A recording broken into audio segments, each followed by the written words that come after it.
Hi friends, welcome to Rojavanam. இன்றைக்கி இந்த வீடியோவில் என்ன பார்க்க போகிறோம்னா, என்னோடய ஸ்டைலில் வத்தல் குழம்பு எப்படி செய்யலான்னு பார்க்கலாம் வாங்க. அதுக்கு ஒரு பாத்திரம் வச்சு எண்ணெய் ஊற்றிட்டு, எண்ணெய் ஹீட் ஆனதும் கட் பண்ணி வச்சுருக்க வெங்காயம், தக்காளி போட்டு நல்லா வதக்கிக்கிறேன். கொஞ்சம் கல் உப்பு சேர்த்து நல்லா வதக்கிக்கிறேன். அப்புறம் ஒரு 4 பல் பூண்டு, அப்புறம் கட் பண்ணி வச்சுருக்க தேங்காய் போட்டு நல்லா வதக்கிக்கிறேன்.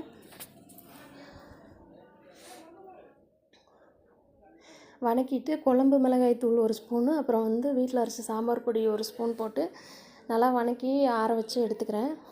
ஆற வச்சு அரைச்சி எடுத்துக்கணும். இப்போ ஒரு பாத்திரம் வச்சு எண்ணெய் ஊற்றி எண்ணெய் ஹீட் ஆனதும் சுண்டைக்காய் வத்தல் இருக்குங்கள காஞ்சது, அதை நல்லா பொரித்து எடுத்துக்க போகிறேன்.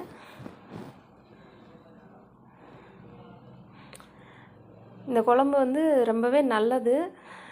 கண்டிப்பாக செஞ்சு சாப்பிட்டு பாருங்கள்.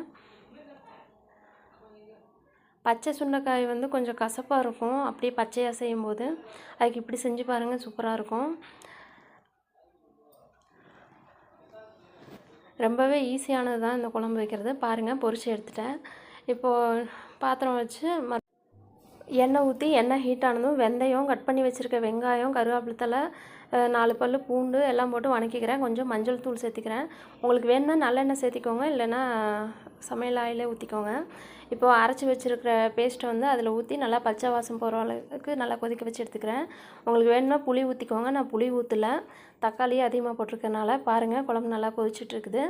இப்போ பொரிச்சு வச்சுருக்க சுண்டைக்காய் வத்தலை நான் அதில் போட்டு நான் அடுப்பு ஆஃப் பண்ணிக்கிறேன். அவ்வளோதான். நீங்களும் ட்ரை பண்ணி பாருங்கள் ஃப்ரெண்ட்ஸ். தேங்க்ஸ் ஃபார் வாட்சிங்.